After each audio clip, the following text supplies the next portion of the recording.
We're filming today for the Hamilton College Jazz Archive in Los Angeles, and I feel very privileged to have Buddy Collette with me. Well, Monk, it's my pleasure to be invited to be a part of this. You know, I was happy when you gave me a call and then you sent the letter, and I'm saying, boy, I could hardly wait for this to happen. Do you know that you're one of those fellas that when you talk to other musicians, they have great reverence for you?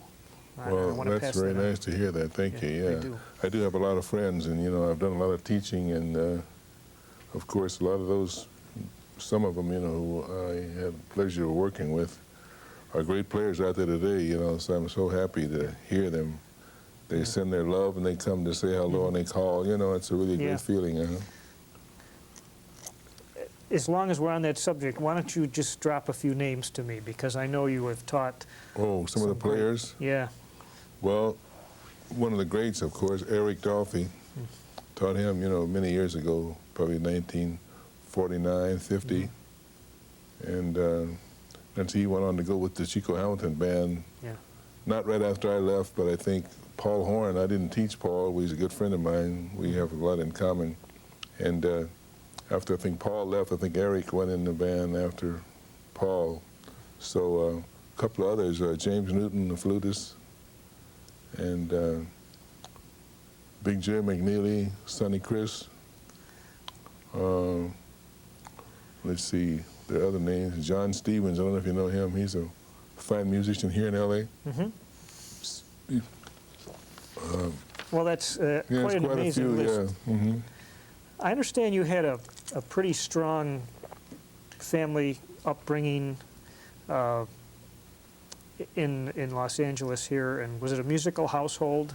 Well, not really, but I was close to the Woodman brothers, Britt Woodman and his family. They were all musical, and they all were playing when they were young kids, playing quite well. The father actually had them studying and practicing every day after school. You know, he was really pushing them. So when I met the Woodman brothers, they were all about 13 or 14, and they were like professional musicians, finished already, you know, because the dad stressed that.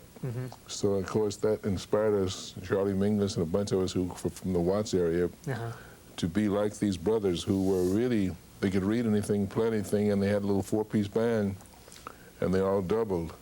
For example, Britt played trombone, clarinet, and saxophone, and the other brother played trumpet. So they almost got any sound of any band with only four people. Amazing. They didn't have a bass at that time, and later when they added the bass, Joe Comfort, who was a fine bassist. But my mother sang. My dad loved music, but he didn't study, you know. So they liked it. They allowed me to sort of get into it. My grandmother was the one that pushed me to study with the piano. She wanted me to be a classical pianist. But I chose the saxophone later on. Do you recall hearing, Excuse me.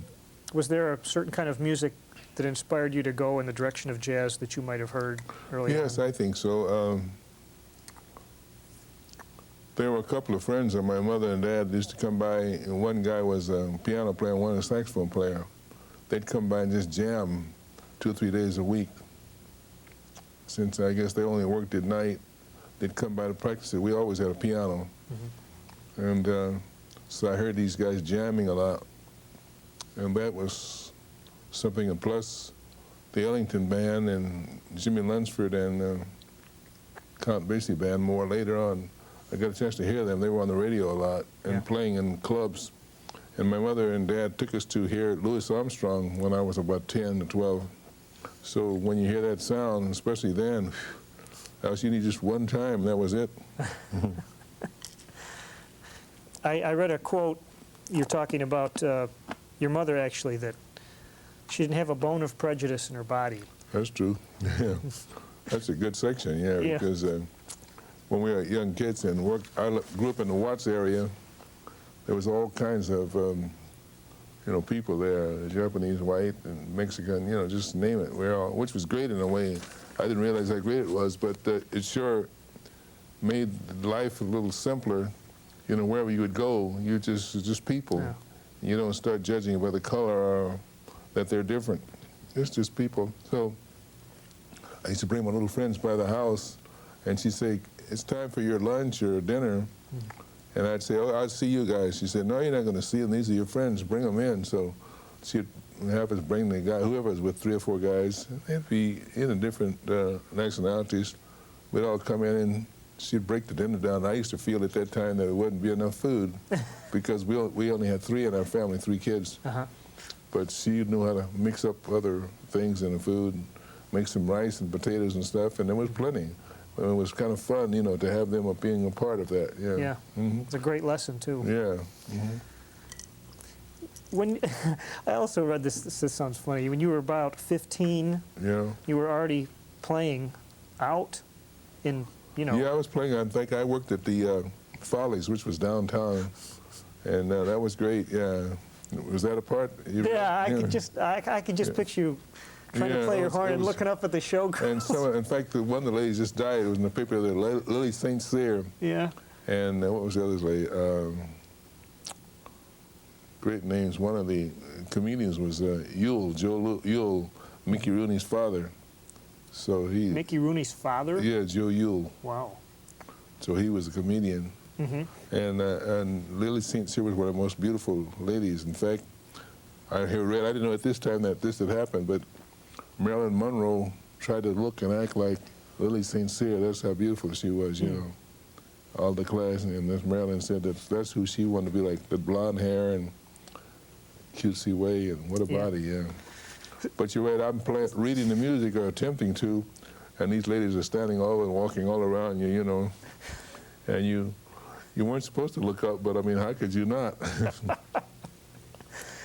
So when the different shows would come in, they'd give you a different, they all had their own music, I would assume. Well, what would happen, a show would last maybe a week. If it was a real special one or a good show, then maybe it'd go 2 weeks. We'd have a rehearsal possibly, I can't remember what day now, but one day a full rehearsal, do all the acts and the ladies and they play their music. They probably had set music for each new show, you know. And we'd run that down until they felt comfortable and they knew the timing of it. And then we'd probably stay all day. Maybe we'd rehearse at 11 o'clock that day. And the show might hit at 2 o'clock in the afternoon. Maybe it was like a Saturday or a Thursday or something where they did 2 shows, you know, because during the day, sometime they didn't do shows all day. I think a couple of days a week they'd do them during the day, Saturday, maybe Sunday or Thursday. And then, so we'd stay all day that day, come in early and do the first show as like a dress rehearsal, then stay. So by the time the weekend was there, we had it all down. But like I said, it was great. And one reason I was there at age 15, it was a guy who was playing with the Woodman Brothers. Jewel Grant was a friend of mine. He had a sickness. He was from Texas, so he had to go home fast. And the Woodman Brothers knew I could read okay. Yeah. But, you know, when you're 15 and they pulled me out of school, I just kind of missed classes for about 3 days. He was just gone for about 3 days. But what an experience, yeah, it was great. Must have been good for your reputation in school, I would think. Well, I didn't tell too many people about it. Yeah, it's true. Yeah. Just call in sick, right? How did the war years affect the employment for musicians in the area? Did it help out when the servicemen were, you know, a lot of musicians have to go in the service? Oh, yeah. Well, actually, I enlisted, you know, and I was in the band with a bunch of the guys you will probably know. Their names: Marshall Royal, Jerome Richardson, Jackie Kelson, who is with the Basie band right now, playing lead alto. We were stationed up at Oakland at St. Mary's Pre-Flight School. That was at Moraga. I think it's called Lafayette or something now, but it was that area outside of Oakland, about 13 miles. And we worked a lot. We weren't supposed to work in the clubs because, you know, we were Navy musicians, but we did it, and we put on our civilian clothing and worked in the jazz room, so we were doing fine. We got paid for being there, probably $100 or so, a couple $100 a month at the most, because we had our own homes. They paid us subsistence, so we had our own apartments, and we worked a lot, though, because we were good players. And there was a kind of a rough thing to get the good musicians at that time. It was hard to find because a lot of them either were in the service, the ones that could sign up, and a lot of the others were trying to play, and a lot of people were starting, you know, some who didn't play too well. You could really tell the difference then, you know, because so we got to put on the suits and work through some of the jazz rooms, and so it was good for us. We did very fine. Didn't do much recording then, but I did after I came back home, which was probably in 46, but this was like 42, 43. Didn't a lot of the fellows get sent up to the Great Lakes? Yeah, I was there. You were there? Yeah, that was a training camp. That was almost like a, I don't know, So all the greatest players. You talked to Clark, right? Clark Terry? Yeah. Well, Clark was actually like one of the leaders, the head of the group, yeah. And he was tough then, you know. But I think his toughness was he had a little tongue-in-cheek, because since he could throw his weight around a little bit, then he would give you a bad time and he'd know you, but you'd have to really toe the line with him. Yeah. Wow, that's great. Marvelous player even then, yeah. Yeah. Did you ever consider, after the service, you felt like you wanted to come right back to Los Angeles? And Yeah, I think I got out in December, what was it? 45, I think. And I stayed in the area, up in the Oakland, San Francisco area, for about 6 months before I moved back. But we were working a lot. Ernie Royal, who's the brother of Marshall Royal, we had a combo, I had a combo, 4 people, and we played in Redwood City every night in the jazz room. We wasn't making a lot of money, but we were having a lot of fun. Yeah. And so finally, I knew Dizzy and Charlie Parker were coming to Billy Bergman in Hollywood, and we took off to come and hear them. Ernie and I, we drove down from San Francisco, or where we were living in, and we heard the band the first night at Billy Berg's. oh, And what a night. And so that turned us around too. Then I knew I wanted to get back to LA once I heard all that going on. Although they didn't stay in LA, Charlie Parker did. yeah. And Lucky Thompson was with him. He stayed in LA for a while, that period. And then later on, Miles Davis came out. So there was a lot of activity going on. I wanted to get back home. The majority of the LA crowd wasn't quite ready for what Dizzy and Charlie were doing, were they? Well, not really. But they were excited about it because it was new. But a lot of people didn't know what was going on. And, you know, it was so fast. And the new notes, a lot of people couldn't understand it. But it was great, really. They were taking care of it. They had a great band, as you know. They had Ray Brown, they had Al Haig on piano, Ray on bass, Mel Jackson on vibes, Stan Levy was on drums, and Charlie and Diz. And then at one point, they brought in Lucky Thompson. I think that was because Billy Berg wanted to be, you know, a little more commercial, or so that the audience would enjoy it, or understand it a little better. Because when they just had the alto and the trumpet, it was pretty fast and pretty. But at least when Lucky came in, he played more into the little body and soul and a few things, you know, that would change the pace.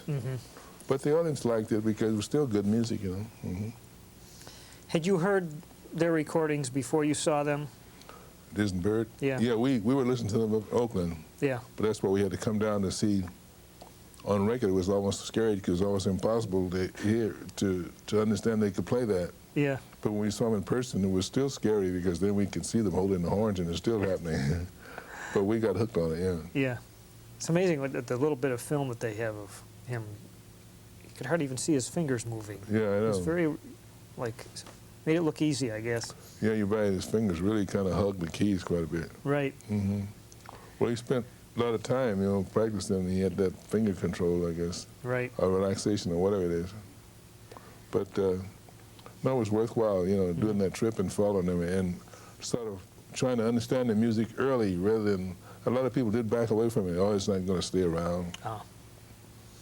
And it wasn't that popular, you know, you had to really listen, or you had to go with a club owner who would hire the band or hire anybody that was playing bebop at the time. When you had your quartets and your small groups, the audiences you were playing for in the area, was it mostly a segregated type audience? In Los Angeles here? Yes. No, it wasn't segregated. It was always integrated, yes. That's good. because, well, even when we had the Chico band, before I had my group, Chico Quintet, we played in Long Beach, and there weren't as many blacks there, you know, as they are, say, now. At that time, there were very few other than whites coming in the club, but that was just because, you know, not too many people lived in there. And then later on, the people would come from L.A. because Sleepy Stein was a disc jockey. He still is, I guess. And the owner there, Harry Rubin, put radio in that club, which we call the Strollers, 3 nights a week. And as people heard us, all in the L.A. area, then they would drive down to the Strollers, see?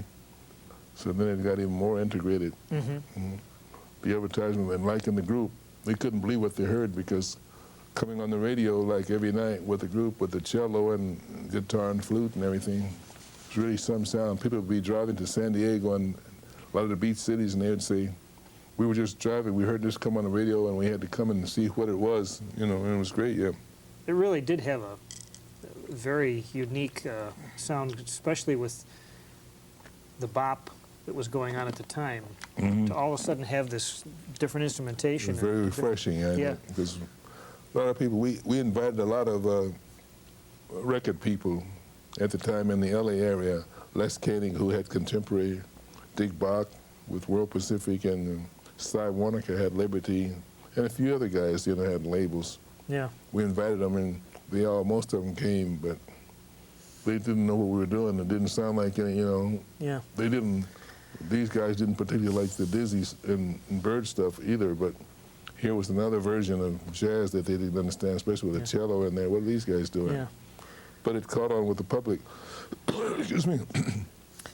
The cello parts, did he do some improvising as far as the background figures and all that? How did you work that kind of thing out? Well, the story goes with that, which is true. When I went with the band, I was supposed to go with them when they started, but I was working with Scatman Crothers. So we used a guy named Bob Hardaway. I don't know if you know that name. He's a good tenor player. Yes. And he brought his book. So then when we came, they were basically, when I came to join them, they were playing basically Bob's arrangements. I brought a couple of charts of my own. And then Fred would actually play just cello solos on intermission, because he had got great energy. He wouldn't take a break. Chico said, you want to do some cello playing? He said, yeah, he'd do Granada and a lot of solos. I'll be darned. Excuse me. But then what he'd finally do, he'd play too long, and Chico was anxious to get back on the stand, especially we had a packed house. And the stand was so small, it was about as big as this little area here. Yeah.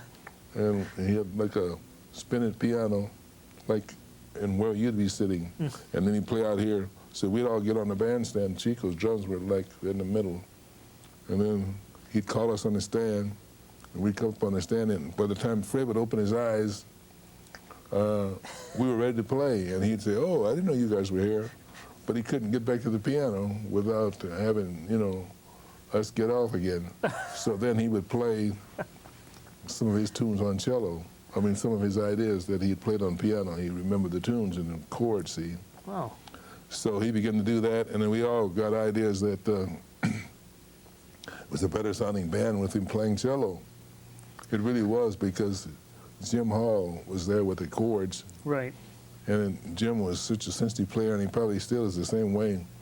Fred would play a lot of piano. You know, every beat he'd be playing a chord. Probably right, but too much. Especially with the guitar, yeah. Yeah, and Jim would stay out of the way, then he wouldn't play very much. He'd wait until Fred cooled down, or wait till his solo. So then when Fred was on the cello, you'd hear those lush chords that Jim could do. And then the band was moving much better. So that's the way that kind of happened. We began to kind of get an idea. Yeah. If he's not on the piano, we could write different arrangements. And the arrangements began to go in that way. We all felt the same way without telling each other. Said, well, this band really sounds good this way. Wow. You don't need the chords. There's much more freedom than you see. Did he like the idea too, Fred? Well, I guess as long as he's playing, yeah. As long as he's doing something. Yeah, something. As long as we didn't cut him on, you say layout. If we say stop playing chords on the piano, he wouldn't have liked that. See? That's really interesting. But you're right. As long as I'd be playing a little riff on clarinet, and he would pick that up. Clarinet and cello on a little. Yeah. Some of those things were that, and a good sound. No, beat it, lead, da da. He would make it on his cello, see. And it was a sound that not too many people had heard at that point. A cello doing some of those jazz figures. Yeah. Chico decided to go to New York after that, or? Oh, you mean after that group? Yeah. Yeah, he, at first he was living in L.A., of course, 1955, 56. And then after that, he went to New York. And he actually had a couple of groups, as you know, 2 or 3 groups, the same sound with Paul Horn, Eric, and a few others, Charles Lloyd. Right. And then later on, he had moved to New York. I don't know what period, though, now. But he began to do a lot of jingle work there based on the sound of that group. He made quite a bit of money. Yeah. Yeah, he definitely got into kind of the commercial end of things, too. Well, even out here, I did some. I didn't make the money that he made, but a lot of people knew that if I was with the group, I could probably do some of the sounds which I did, because I did a lot of the arrangements. So I did a lot of things for commercials, too. We had done some stuff for movies, Mr. Magoo's thing and UPA, a lot of other things, and they were really nice, the music. And then Chico and them did Sweet Smell of Success with the group. The group was pretty popular. The people said we loved that sound. How did you learn your arranging skills? Well, actually, I did a lot of studying for the arranging, and although I was doing a lot of writing when I was about 15 or 16, I used to take a lot of things off the record, I guess that was training the ears and sort of seeing what the parts looked like and analyzing it from that, see? So that helped a lot, too.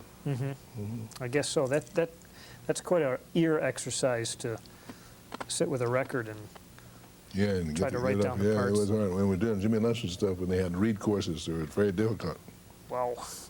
So I had to wear out a few records to hear. Yeah. Was there much big band activity in Los Angeles during those years, let's say early 50s? The 50s, I don't think too much. Yeah. Well, big bands were around rehearsing, but not too many of them were making any money. Not making much money.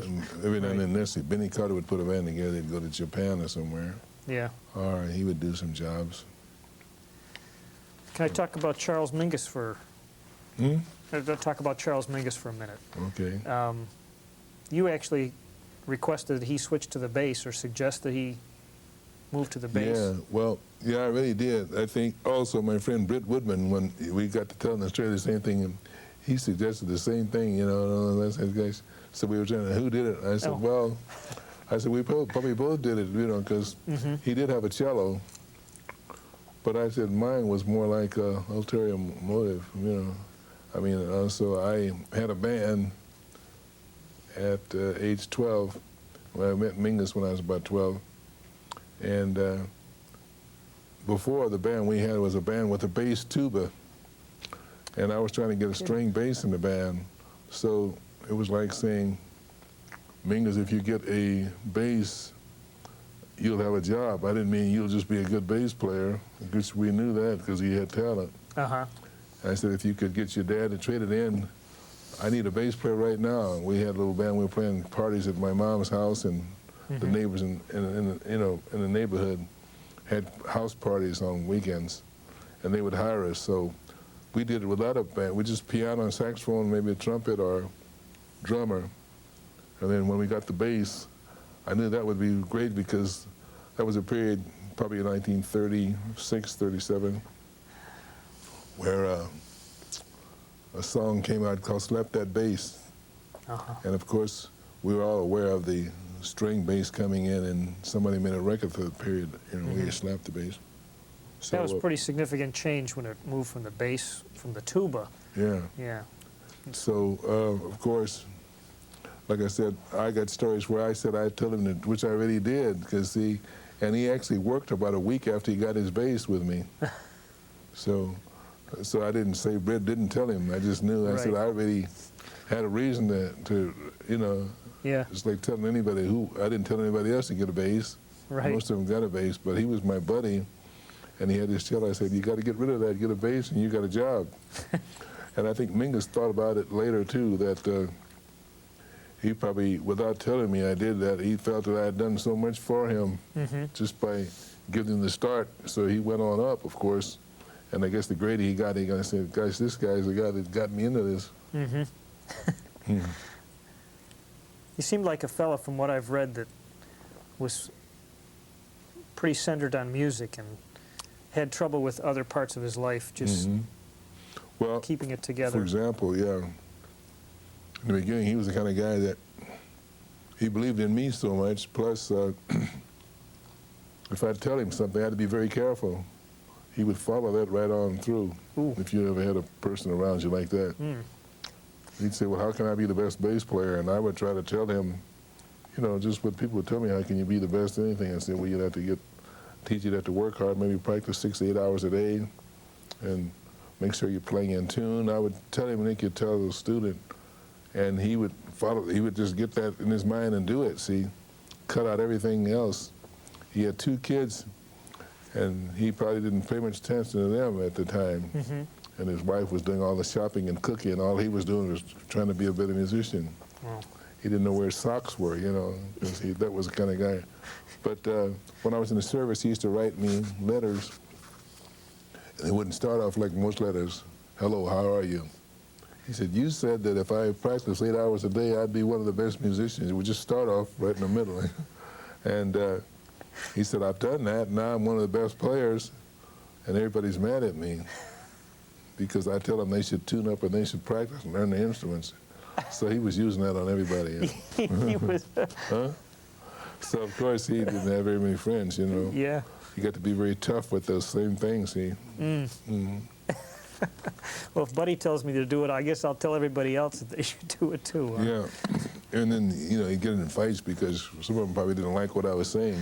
Especially if you're saying, well, what does he know about that? You know? Right. But we had some great moments, you know, some of those things. Did he call you out to New York? For the town hall concert, yeah. Yeah. He felt that he needed you there. And Well, he felt that, yeah, he needed me. I knew he didn't need me as far as musical, you know, as far as, I mean, in certain ways he liked to hear me play then, but he had all the players. He had about 35 musicians or more, maybe 40, and 10 saxophones. So the producer from, what was it, record company, United Artists, I think,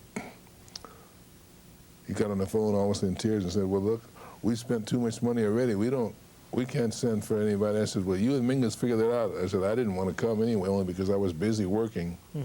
I knew Mingus could kind of blow things, which he did that too. He got upset with George Wein, and he was mad because George Wein wanted a concert and Mingus wanted to be an open recording session.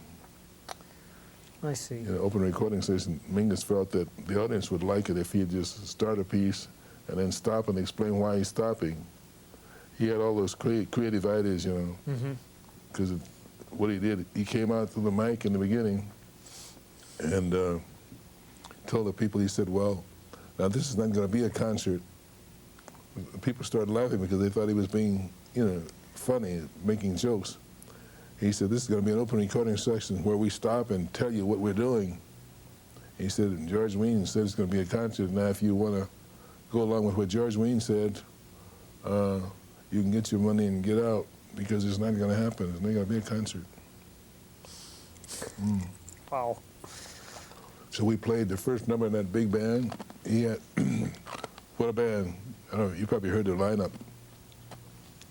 Probably Eddie Barrett and all the great Clark trombone. Terry was on it, was it? Yeah, Clark and Snooky Young, Ernie Royal, Bernie Glow, trombones, Britt Woodman, Butter Jackson. Can't think of the other trombone player, but all the great guys. And Reed section, Jerome Richardson, Phil Woods, Pepper Adams, Eric Dolphy. I was there. On and on. That's wild. But was a great band, but he stopped every piece. He didn't record anything through, and he said, "I wouldn't buy that, would you?" He asked the audience. And we were being baffled too, because we had no control. You know, when a leader stops you, that's it. I can't imagine you guys just kind of looking at each other going, oh, Yeah, in other what words, are we doing? and I think the guys felt too, if I was there, a lot of this stuff wouldn't happen. Yeah. That was the first time you kind of got me caught in it. But I knew if I'd go there, things could happen, see? Yeah. Because I had no control. A lot of time I could talk to him on the side and say, let's don't do this. He threatened to quit at the rehearsals 3 nights in a row, because he said, I don't want to do this because I don't want to do a concert. And Jerome and I would go and have breakfast with him, and we'd talk to him after we talked to him. He'd be okay that next day. But it was rough. Finally, at the end of it, you guys finally, what, jumped into in a mellow tone? I remember to Clark Terry Yeah. that saved us there. Well, we had played all night, and Mingus's uncle was there also with the Dixieland Band, and he did a great job. Oh, And then we got back on about 11 o'clock, did the same thing over and over until the people were getting so disgusted with us in the band, where we just looked like we just didn't know what we were doing up there. And all of a sudden, the stage people began to pull the curtain because nothing was going on. I mean, it was so embarrassing, so they thought they could get away with pulling the curtain and get out of there. And then Clark, you know Clark, mellow tone, he just started trumpet. You know, nobody told him to do it. He just felt, I got to do something. And when he did that, then the audience screamed, and everybody was hungry for some sounds and Yeah. something to, and the band started jamming, setting riffs and everything. It was terrific. So then the audience came and grabbed the curtains and pulled them back, opened them up again. It was almost like, wasn't like a riot, but I mean, it was great to see the tug of war between the stage hands and the audience wanting to hear music. They'd been there, hadn't heard any all night except the uncle of Mingus. yeah. So anyway, that was the real piece, you know, when by the time everybody soloed and jammed. Then Mingus finally came back on with his bass. Milt Hinton and George DeVivier, all those bass players. He had about 5 bass players. It's unbelievable. Joe Benjamin. What a scene. Oh, boy. Tell me about your entrance into the studio scene. Your reading skills obviously became quite important. Yeah, well, they were pretty important. When I came back from the service, in the service I began to read pretty good. We played march music and concert, you know, band stuff, and played clarinet. I didn't play flute then, but we began to play. I was the first clarinet player, and Jerome and Jackie, we all played together, and we all were very competitive with each other. We all could play well and read, you know. We'd do duets with each other and all that kind of stuff. So all the guys could read quite well. So when I came home, I figured, well, if nothing more, I'll try to get in the studio because that'll be some good work. I'd heard about it, you know. I knew there weren't too many blacks in the studio at the time, but I figured if you can read and you can do the business part, making time and everything, Yeah. and knew how to get along, shouldn't be any problem. It's just a matter of people finding out you can do that. So when I came home, we had a 2-fold thing. We got this band at the Downbeat called the Stars of Swing. That was a great band with Lucky Thompson, who was in town then, Britt Woodman, Spalding Givens, excuse me again, Oscar Bradley. So it was a 7-piece group, 4 horns and 3 rhythm, terrific group. Thank Charlie Parker and Eric and a bunch of the guys were being there every night because the band was so good. We rehearsed for about a month every day. Lucky Thompson had arrangements he had done, and there's some by Jimmy Mundy. I had done quite a few arrangements. Mingus had arrangements. Spalding Gibman was a good writer, so John Anderson, the band, was a trumpet player. So we had great stuff, and it was all right after the bop period, after Dizzy and them had been there. Not that we were trying to play what they were doing. We had it harmonized with the 4-part harmony, and with the kind of sounds we all had, it was much more melodic. Warmer, yeah. You just couldn't believe it was such a beautiful sound. When the club owners came down, club owner and the boss of the club came down, I mean the manager and the club owner, they heard it, their mouths fell open because they hadn't heard it. And we hadn't heard anything quite like that either. It got so good that, you know, but nobody had that much to do other than just rehearse every day, 5 or 6 hours with the band and the shading and everything. So it was great. Brett was playing good and wrote a lot of originals. And the people just were there every night. Like I said, Parker was in front, Eric and them, they would all be listening to that band. One of the great bands of all time. It didn't get recorded. Oh, that's a shame. It's a shame. The record people again came in and heard it, and they didn't know what to call it. You know, they were afraid. You know, see, what can we call it? I said, well, it sounds okay, but what is it? So it's just good music. They didn't want that. They needed a name.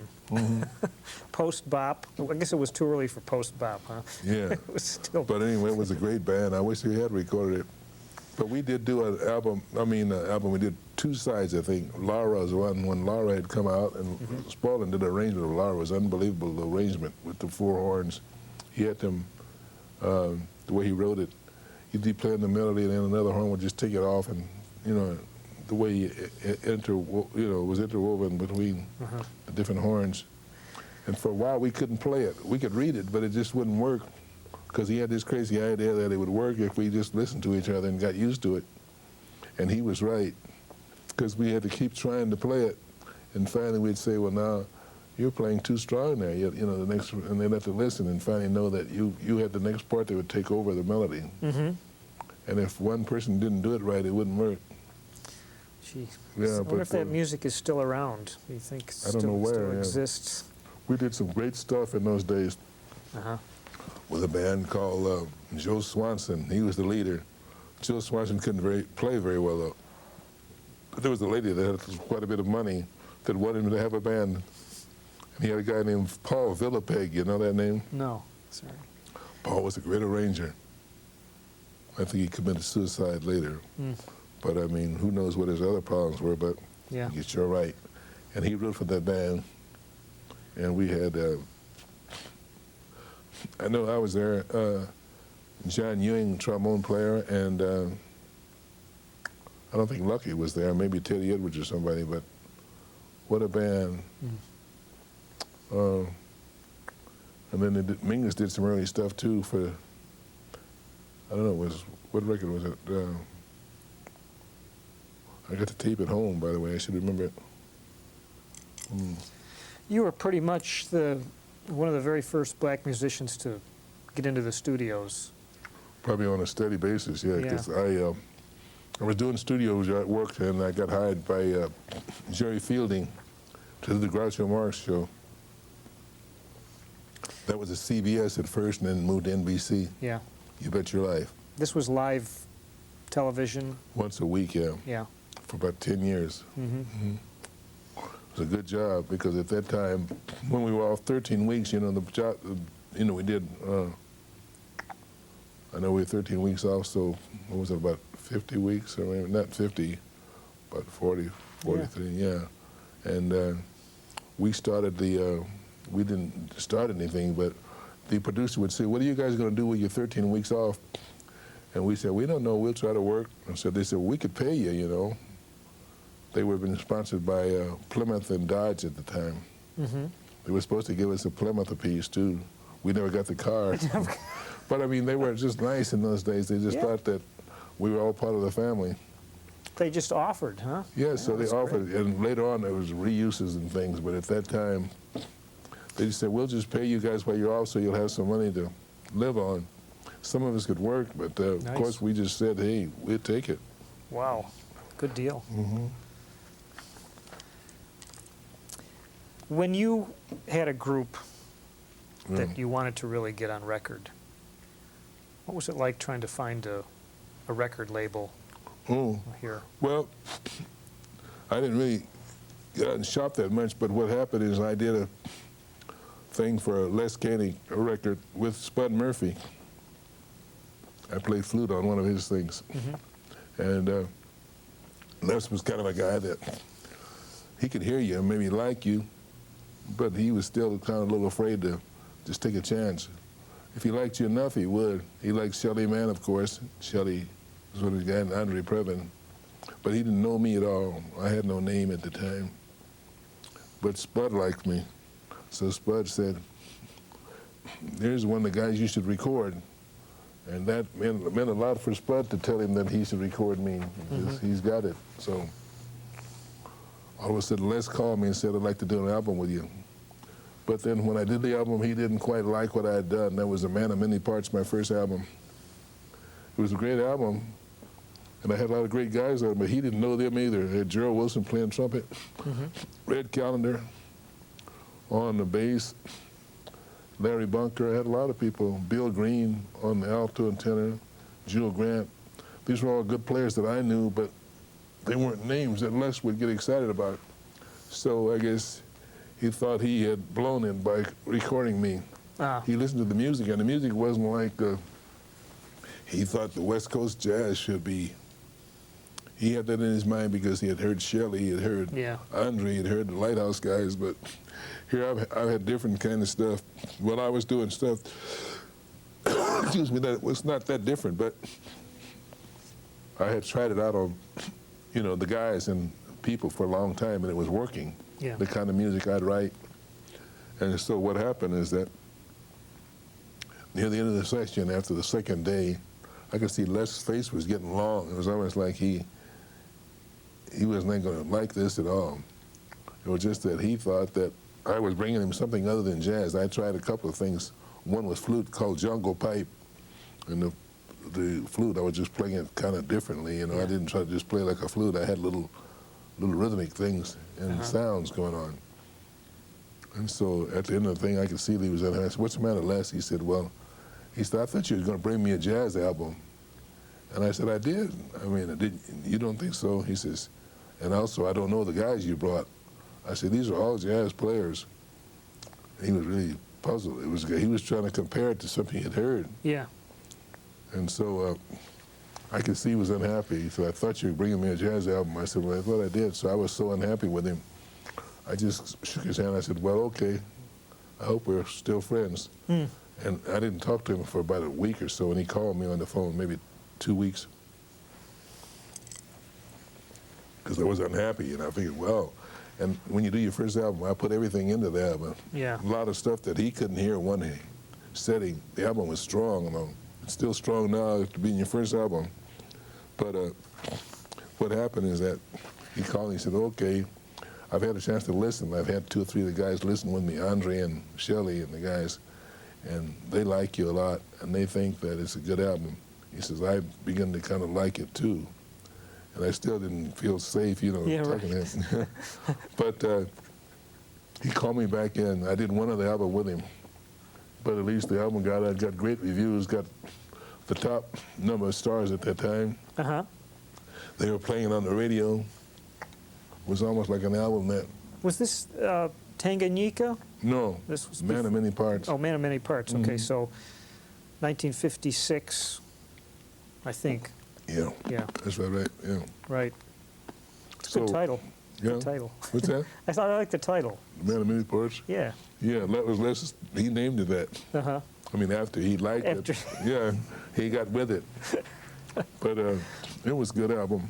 Jimmy Lyons, I guess it was Jimmy Lyons, was that the guy from the Monterey, right? Jazz DJ. Yeah, well, what's the other guy, the writer for the San Francisco Chronicle? Gleason? Ralph Gleason, Ralph yeah. Gleason, Thank you. I'm forgetting good names. Ralph Gleason did a write-up on that, the jazz album in the Chronicle. Yeah. I couldn't believe it. Everything was happening for me then, Yeah. And the title says, Buddy Collette album is all you could want. All right. I mean, what a title, Did you save any of those clips now? Do you have any? Oh, somewhere, yeah. Yeah. But I have to sort of dig them out. When you save things, things are on top of other things. Unless you can figure a way to hang put on a wall, I guess. Right. But anyway, that was great. Les and everybody loved that album. And most of the jazz stations, it wasn't like now. We got about 1 jazz station. Yeah. There were quite a few, little, small, different hours. They were all writing that album. They wouldn't just play one track. They played a whole one side. Oh, that's great. That was a big LP. But, and then, I guess in Gleason's thing, he had sounded like I had arrived. I was not just here. I was in the league of Teddy Wilson and Benny Carter. He knew all the giants. See? Yeah. So that did wonders too. It just kind of moved me from wherever I was into, you know, without me working very hard. You know, I guess my approach to the music and everything was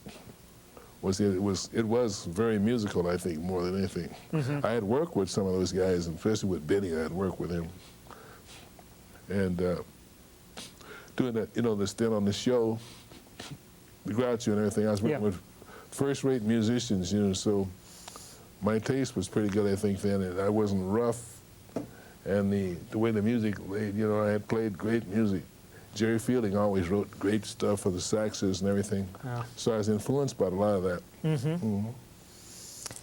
Gee, well, you're one of the first jazz flute players. Where did you hear anybody else doing it before you? Yes, I did. Yeah. The first one, I think, was Wayman Carter. Yeah. Is that his name? Carver. Maybe. Carver. Carver was with Earl Hines. Uh-huh. I didn't hear him very much. Maybe on Skylark or something. Yeah. Just a little fills here and there. Right. Then I heard Harry Clee, who passed away maybe a year or so ago. Harry Clee worked a lot with Nelson Riddle. Oh. He did something with Lee Young's band. Oh. Rooty Flute, he called it. Oh, yeah. Mm-hmm. And it was kind of like a course or two of jazz. He did a very good job of it, so it made me think about it, you know. And then, I don't know when I heard Frank West, much later, of course, but Frank is a fine player. But, and I also heard Julius Baker, and he did something of Alec Wilder's. Ah. It was where I think Alec did this piece. There was a different instrument on each track: oboe, clarinet, flute, maybe trumpet. And this is the first time I heard a flute play a long time. You know, usually a flute from the symphony orchestra, you'd have a little bird piece. call or something. Right. But so are you a flutist too? Yes, I play some. Yeah. Saxophone, flute, yeah. Okay. I want But to play a little piece. As long as we're on the subject Okay. of.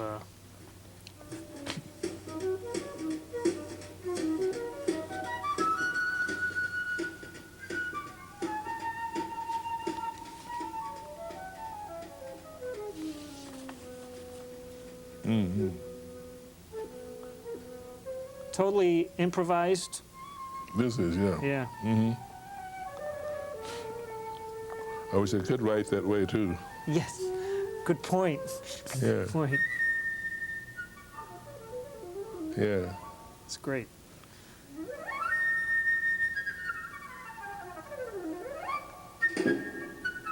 It was like, I just love that. Like, how did he know to do that right then? It just seems to fit so well. Well, we know each other pretty well. Yeah. See, he'll change tempos anytime. Yeah. And as you know, with the way time is, I can play slow there or fast. You could. Yeah. That's great. So this is off the Reunion Right. album, and you had just about, let's see, for the exception of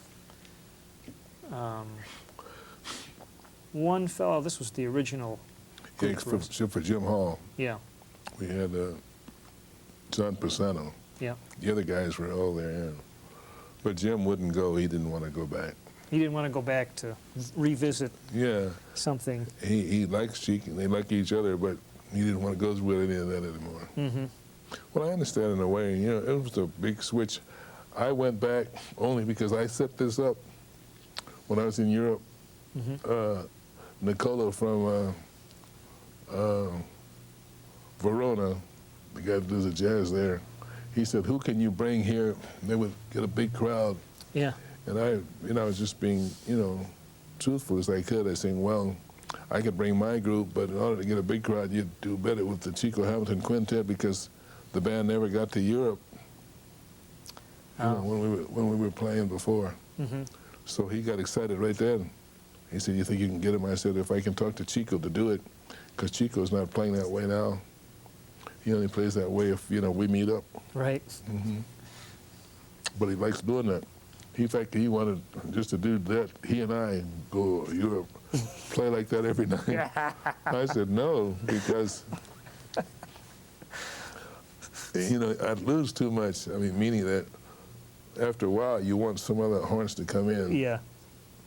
But we can do that in Right. between, you know. Yeah, that's the beauty of that. It's such Yeah. a change in texture that. And sometimes it's unbelievable. This was good.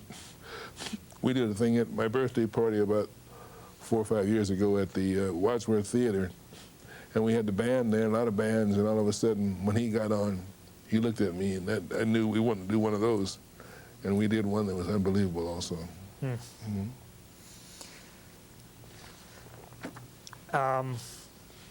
I had one more little selection here. This is quite different. I thought, and I noticed you. See if you recognize this.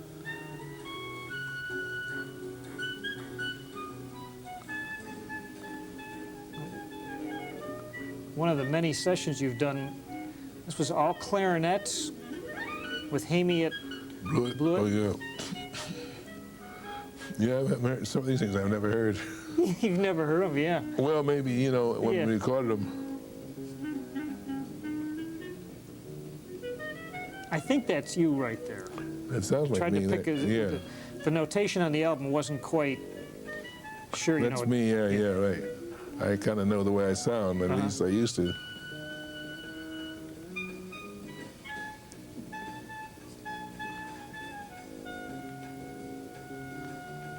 It's good to hear that, you know, because I don't listen as much now. Uh-huh. Do you listen to your own music at home? No. Well, you should. I think it's pretty good. Well, thank you. Well, to tell you the truth, nowadays I hear that playing, I'm just wondering, boy, that was much better than I thought. Well, that particular Because- album was pretty experimental, I Yeah. think, if I recall. And it There's was some good players on there. it was a live concert, wasn't it? Yes, Yeah. it was a live concert. Also, what's the guy, young guy that's playing good there? He's in Byron, yeah. I can't Was recall. the first name Byron or last name Byron? Yeah, his last name is Byron. He plays a lot of the klezmer stuff Yes. too. Yeah. Well, that's it. Just kind of shows how many different areas you've been into. Oh yeah, Yeah. lots of things. Yeah. But yeah, that did sound pretty good. That was my approach to the clarinet. Yeah. I don't, you know, it's different in a sense, but I don't know. But I'm drawing, I guess, from a lot of different eras. You're right. Next thing I heard Goodman and Shaw and all those guys, and Barney Bigard and Jimmy Hamilton. You put all that together, and you got a big span of Sure do. sounds, you know. Yeah.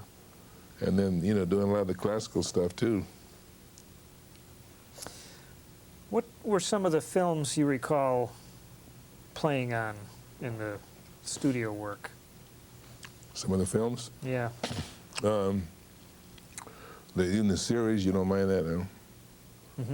In the series we did with Oliver Nelson, the $6 Million Man. I don't know if you heard any of those, yeah. And also some things with Henry Mancini, Peter Gunn things, some of those. Quincy Jones. I don't know whether the Ironsides or something, whatever he was doing. Right.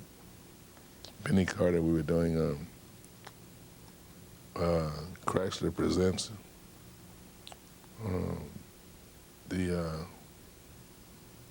What's the singer? Wiley? Lee Wiley? Lee Wiley, yeah, the Lee Wiley story. Oh.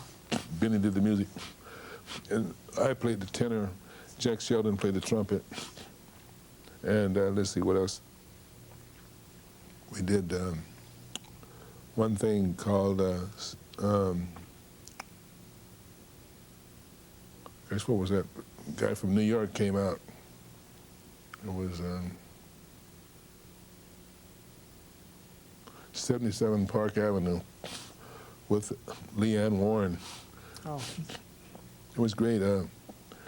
Nelson Riddle band. And the producer wanted a sound kind of like either Coleman Hawkins or Ben Webster, New York 50s. That's what he called it. And so Nelson, as sharp as he was, certain things he didn't get into, because he just used guys he thought he might have used.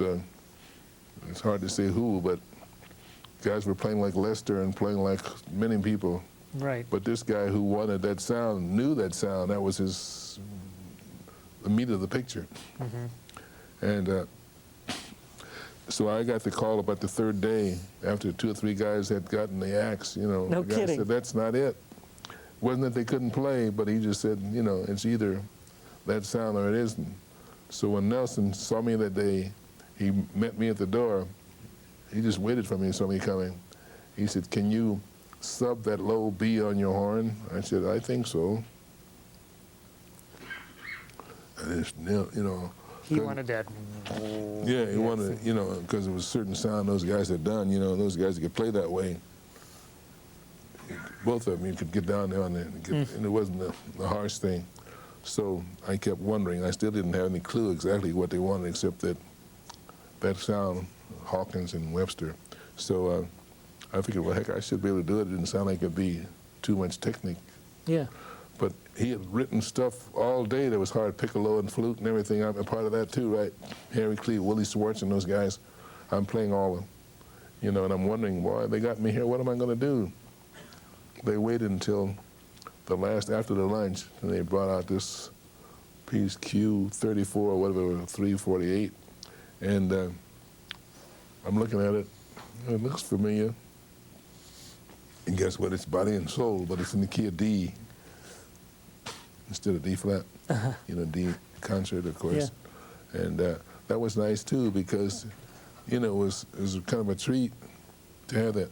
Nelson, I think, did it maybe because of the setups with the strings. He wrote pretty well for strings, get them in the sharp keys, Yeah. So as I played it over just one time, and I, began to feel very comfortable. This is going to be a breeze, and maybe I was enjoying it more because it was fresh. But guys, if I knew body and soul, of course, this was going to be a real treat. And the bridge went to E flat, I guess. Yeah. So anyway, we played it once, and it sounded gorgeous, except I knew at that point I didn't really want to rehearse it, Yeah. Why rehearse it? It was written, a few little chords here on the end, there's a little cadenza, and I'd be wasting stuff that I thought, that was just running through my head. He says, you want to do another one? I said, no, why don't we make it? He says, what? I said, yeah. Producer's still in the booth. He didn't come out. So lights turned on, and then this is my time to really go, why wait? Lights are on now, this is it. And it was so beautiful, those strings. I heard what they were going to be playing, nice lush chords. I could do a little stuff that wasn't too fast or too fantastic, just kind of milk it a little bit. And when the tape was over on the end, and I did an ending that I didn't want to rehearse and let them see that I had to do the same thing or something similar. I just did something pretty and didn't want to repeat it, there for you. You know how you can do that. That's just part of performer.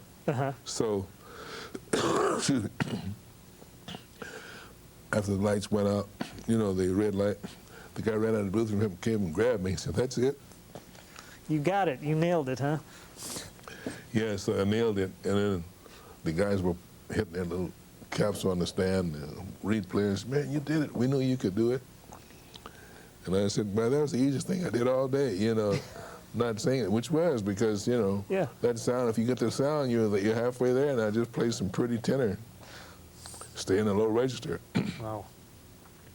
So Nelson came and shook my hand. Yeah, that's it, that's what we wanted. And I kept shouldn't have said too much. I said, yeah, but, I do that. I mean, I got a chance to hear those guys. Wow. Nelson, what a great writer he was. Great talent, yeah. Did you play on that record he called, had Flute Salad on it, and Adventures, I'm trying to remember. It had a big band on it with French horns. Flute Salad? Flute Salad was one of the numbers, and Girl Talk. I might have, yeah. I think you were on that. It's a great album. I did a lot, yeah. He was a talented writer, right? But it was interesting personality, kind of dry. Yeah. And his tempos were very weird. On the records, we would do pretty well. We'd finally get a tempo that worked. But to go out on the road with his band, which we did, he kicked the thing 1, 2, 3, 4 without even getting a beat going. You know, I mean, every night you see leaders say, well, you know, you kind of hear him do something. He just say 1, 2, 3, 4, did it. Sometimes it would be slow. I'd have no punch, and it would almost be dying right there. And they didn't have the kind of drummer that, you know, some drummers will kind of Goose it up ease to it up where a little it's bit, supposed to be. where it feels a little better. Yeah. But that was, I say, he could write though. I loved his writing, especially for our vocalists, especially Sinatra and a few of them. Nat Cole wrote well too, but Nat was so talented, you didn't have to write much for Nat. You just write the whole notes, and Nat would make a hit out of it.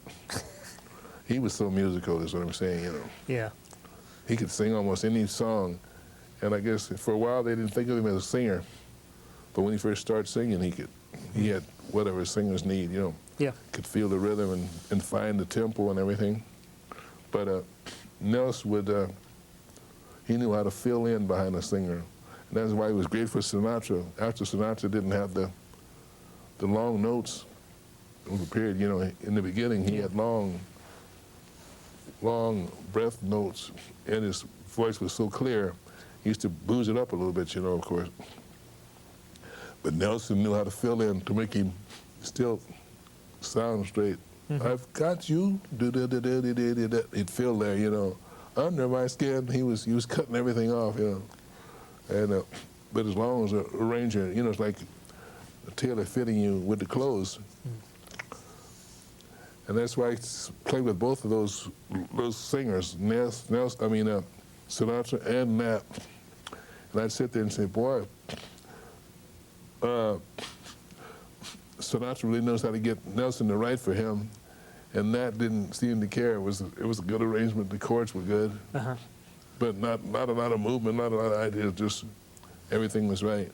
Wow. But I think Sinatra worked with him and said, I got to have that thing to fit me. But he was talented because he made a lot of them sound good.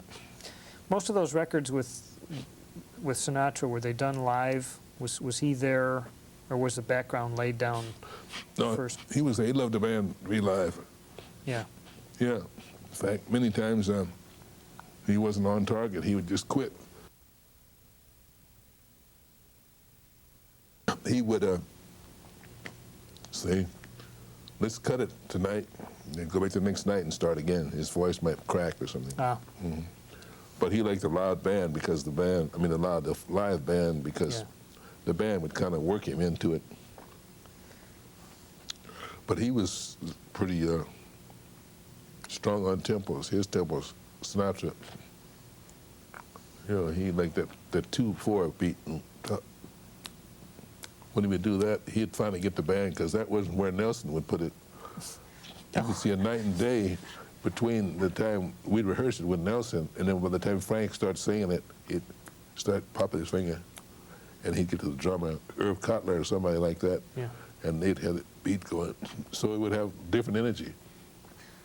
Sounded like he learned it from Basie. Maybe, yeah. Yeah. Boy, this has really been fascinating. I had a couple other things to ask you, and then we should probably have your lunch. You mean it showed up? Well, if you got some other, I can do it in either way. You had mentioned also that something in the book about Bird's explanation of his nickname. Yeah. You mind relating that? Yeah, I don't mind doing that, because I just got a thing from a guy from MAP, which is Musicians Assistance Program. And he's a wild guy his name is Buddy Arnold, who's sort of been in that wild life, you know, with the dope and the cocaine or whatever, and the needles, and he also went into the story on Bird, which was so different than what I tell. And I only tell this because Bird told it to me. He said something about Bird was driving his car and he had a chicken in the road, and he said that would be dinner. So it was like, all he do is get in his car and drive. How do you hit a chicken in the road? I mean, that's hard to do, I think.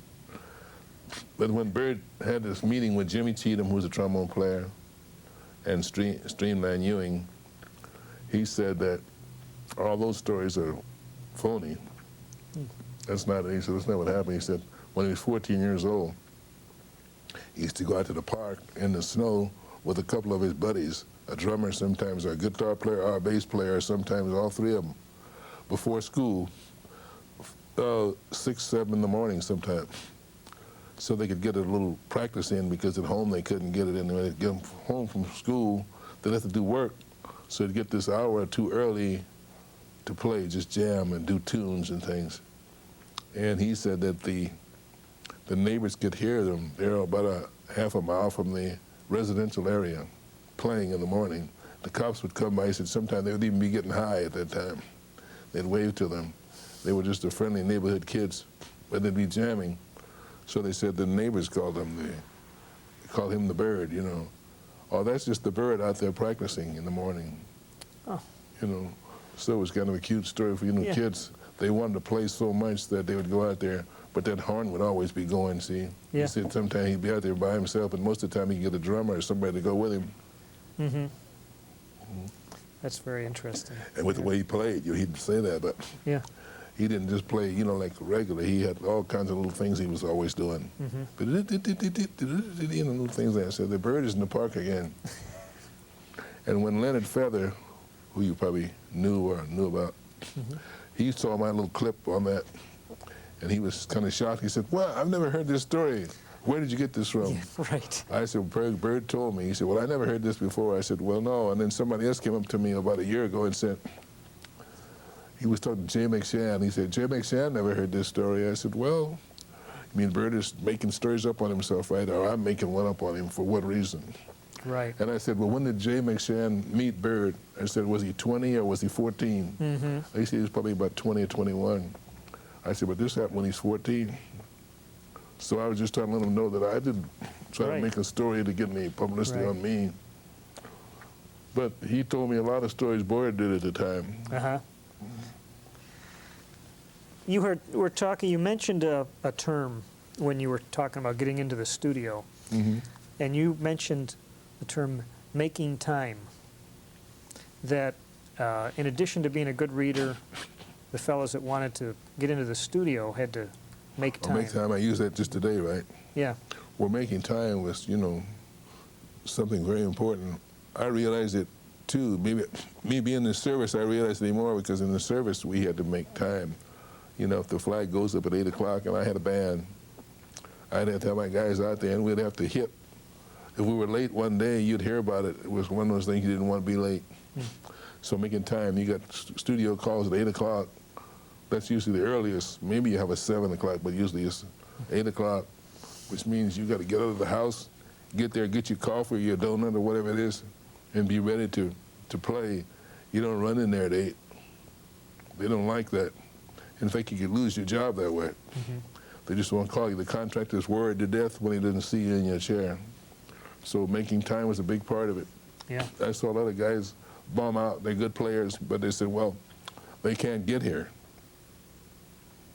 So most of the guys that made it well could do both. They could play and they could be there. Right.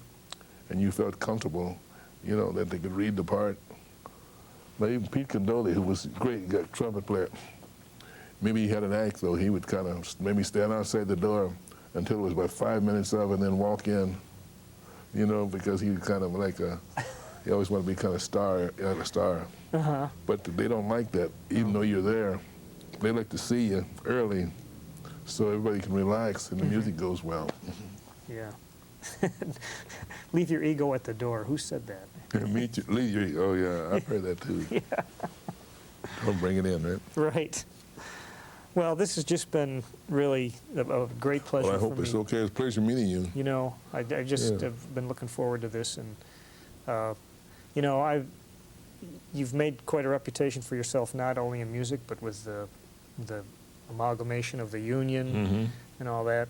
Some great work. Well, it's interesting like this, you know, especially with not being able to play, and I've been going through this not quite a year almost. This month will be a year.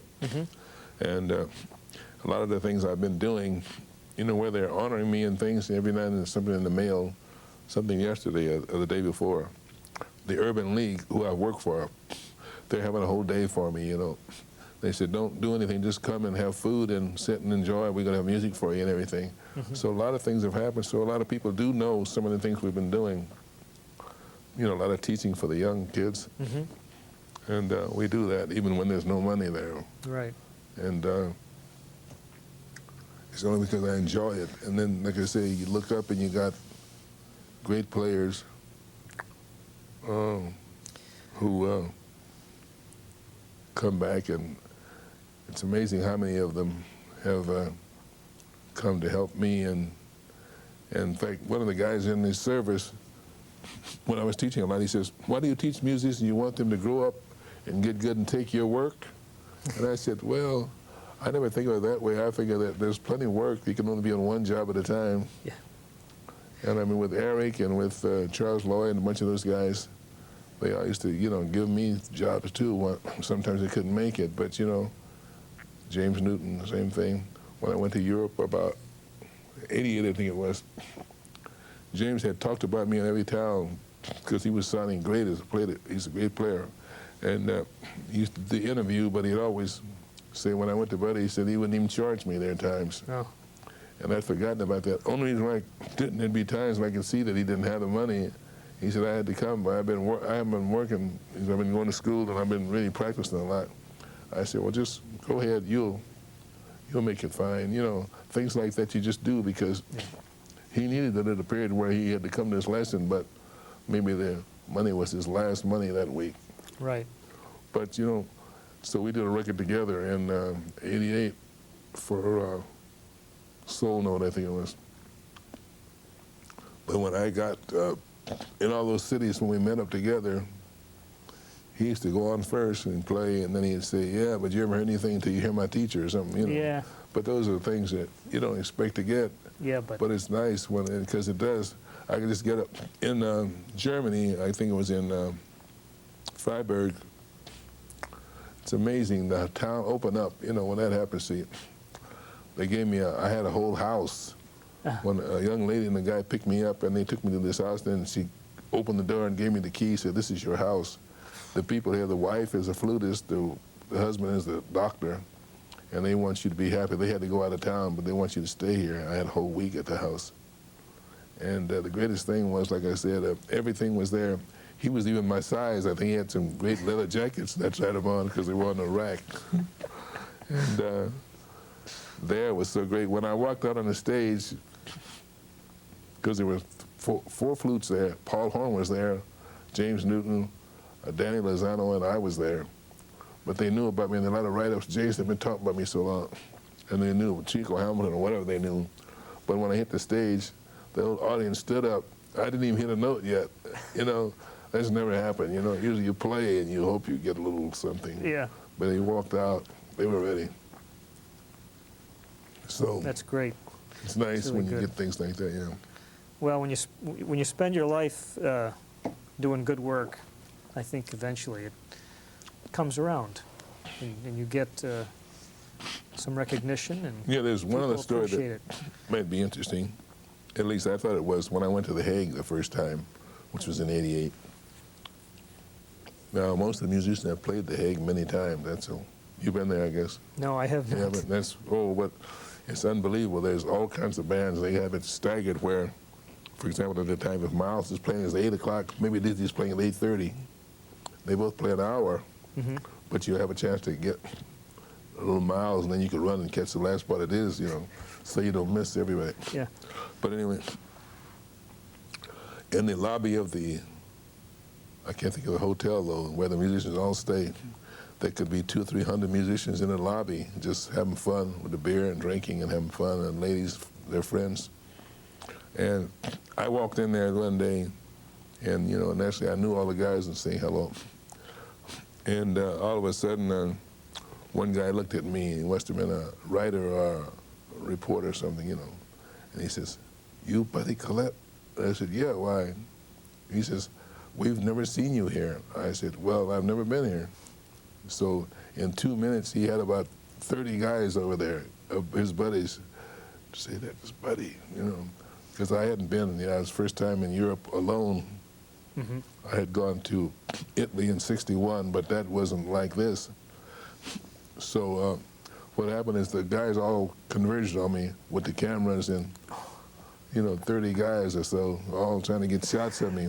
And that was great. So Diz walked through, and Miles too, and they said, "How do you rate? What's going on here?" I said, "Well, you guys are here all the time. They haven't seen me before." And it was that kind of thing, which it was very special, to see that. It's almost like they had a new find here. Yeah. Because they hadn't seen me, they knew the name. So one guy tells the guy who I am, and they come and say, "We never seen him." That's great. Well, you deserve it. Yeah, but it was very rewarding, Yeah. I had never been to England, and some of the guys from there were, with the cameras and everything. Right. Took a lot of shots. But I hope, to continue, of course. Yeah. Well, I wish you a lot of luck, and Thank you. I'm sure we'll be hearing some more from Yeah. you in the future. Yeah, I hope, because plenty to do. Well, pleasure. Thank you so All right, much. thank you.